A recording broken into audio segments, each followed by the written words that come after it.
Kementerian Pendidikan Tinggi, Sains dan Teknologi memastikan akan meniru China di dalam pengembangan industri berbasis inovasi dan teknologi. Sementara itu dalam pengembangan industri berbasis inovasi dan teknologi, Wakil Menteri Pendidikan Tinggi, Sains dan Teknologi Stella Christy mengaku tengah menyiapkan roadmap industri berbasis inovasi dan teknologi yang didorong oleh riset. Kementerian Pendidikan Tinggi, Sains dan Teknologi memastikan akan meniru China di dalam pengembangan industri berbasis inovasi dan teknologi. Pasalnya, klaster industri di negara China telah berkontribusi besar terhadap produk domestik bruto. Wamendikti Saintek Stella Christy mengatakan negara China telah berhasil melakukan pengembangan ekonomi dan industri yang berbasis inovasi dan teknologi. Keberhasilan tersebut dibuktikan dengan telah memberikan kontribusi yang besar dari klaster inovasi dan teknologi hingga 13,4% terhadap PDB nasional. Stella meyakini kunci dari pencapaian keberhasilan dalam pengembangan inovasi dan teknologi yakni adanya kolaborasi skala besar antara dunia akademik dan industri yang difokuskan pada penyediaan kurikulum dan infrastruktur yang selaras dengan kebutuhan industri.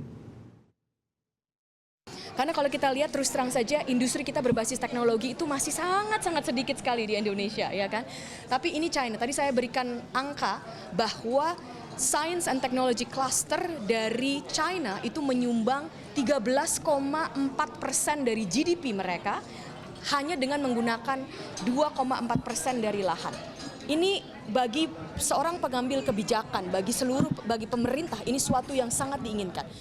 Sementara itu Dewan Perwakilan Rakyat mendukung upaya pemerintah mencegah terjadinya PHK massal melalui pembentukan Satgas Mitigasi PHK. Wakil Ketua DPR RI Sufmi Dasko Ahmad menegaskan koordinasi Satgas Mitigasi PHK antara pemerintah, DPR, serta serikat buruh akan menjadi bagian dari satuan tugas bersama untuk mencegah terjadinya pemutusan hubungan kerja yang masif yang terjadi di berbagai sektor industri. Oleh sebab itu Dasko berharap koordinasi yang kuat antara stakeholder dari pihak pemerintah maupun DPR bisa memitigasi berbagai ancaman PHK yang dapat merugikan kalangan pekerja.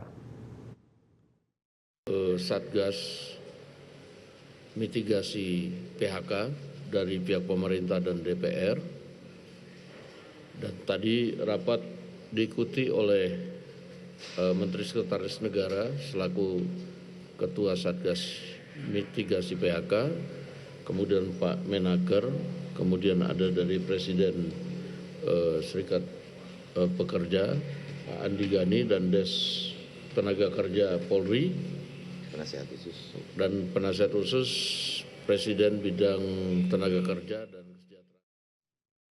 Kerjasama antara Kementerian Luar Negeri Indonesia, Kedutaan Besar dan Teheran Iran dan PT Pertamina International Shipping membuahkan hasil positif di tengah ketegangan geopolitik di Timur Tengah. Kapal Gamsunoro milik Pertamina International Shipping yang sempat tertahan sejak Maret berhasil melintasi Selat Hormuz.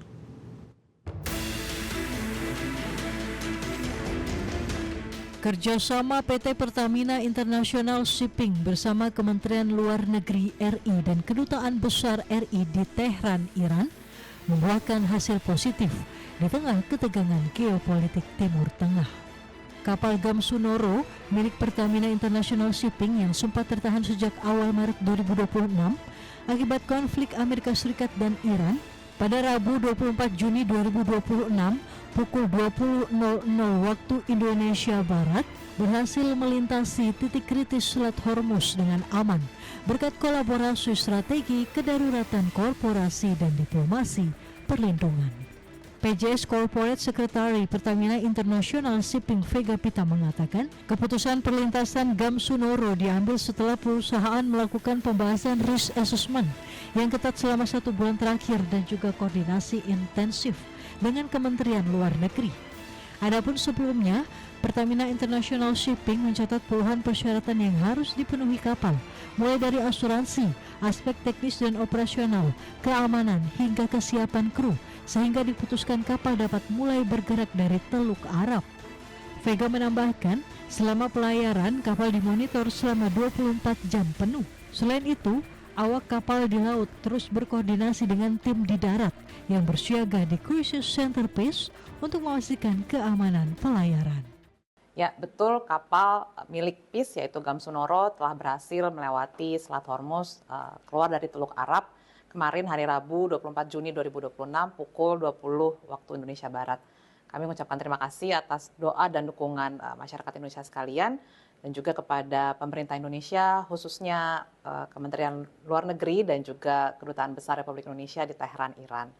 Sementara itu, armada Pertamina International Shipping lainnya yang berada di kawasan Teluk Arab VLCC, Pertamina Pride saat ini sedang dalam tahap persiapan untuk bergerak dengan tetap mengevaluasi perkembangan keamanan, kondisi lalu lintas, kepadatan dan risiko lainnya, serta mempertimbangkan rekomendasi internasional. Jakarta, Ade Firmansyah, IDX Channel. Presiden Amerika Serikat Donald Trump menegaskan pemerintahannya akan membantu Venezuela setelah 2 gempa besar mengguncang negara tersebut. Pernyataan ini menunjukkan bahwa bantuan kemanusiaan tidak hanya berdampak pada proses pemulihan bencana, tetapi juga menjadi bagian dari diplomasi dan stabilitas ekonomi kawasan. Donald Trump menyatakan Amerika Serikat siap membantu Venezuela yang dilanda 2 gempa berkekuatan besar. Pemerintah Amerika Serikat mengaktifkan tim tanggap darurat serta menyiapkan bantuan berupa tim pencarian dan penyelamatan, peralatan medis, dan bantuan kemanusiaan.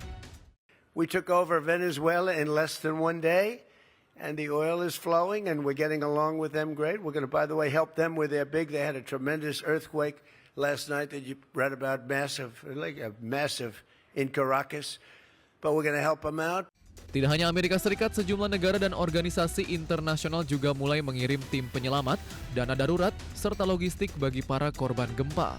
Koordinasi internasional menjadi kunci untuk mempercepat evakuasi dan pemulihan di wilayah terdampak. Gempa bumi menyebabkan kerusakan infrastruktur, gangguan aktivitas bisnis, serta meningkatkan kebutuhan dana rekonstruksi. Bagi Venezuela, pemulihan pasca bencana menjadi tantangan besar di tengah kondisi ekonomi yang masih rapuh. Pengiriman bantuan kemanusiaan kini menjadi bagian penting dari hubungan internasional. Di tengah perbedaan kepentingan politik, negara-negara tetap dapat bekerja sama untuk menangani krisis kemanusiaan dan mengurangi dampak sosial akibat bencana besar. Kecepatan proses evakuasi dan rekonstruksi akan menentukan seberapa cepat aktivitas ekonomi Venezuela dapat kembali berjalan. Kolaborasi antar negara dalam penanganan bencana menunjukkan bahwa stabilitas kemanusiaan dan ekonomi kini menjadi kepentingan bersama di tingkat global. Berbagai sumber IDX Channel. Di tengah konflik dengan Amerika Serikat dan Israel, Iran berhasil membangun kilang minyak lepas pantai di Teluk Persia.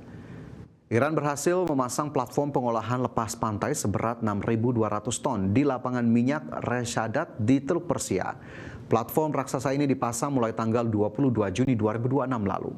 Platform ini akan menambah kapasitas produksi minyak Iran hingga 35.000 barel per hari. Rencananya platform ini ditargetkan akan mulai produksi penuh mulai tahun depan. Iran pun diperkirakan akan memperkuat posisinya sebagai salah satu produsen minyak utama di kawasan Teluk Persia.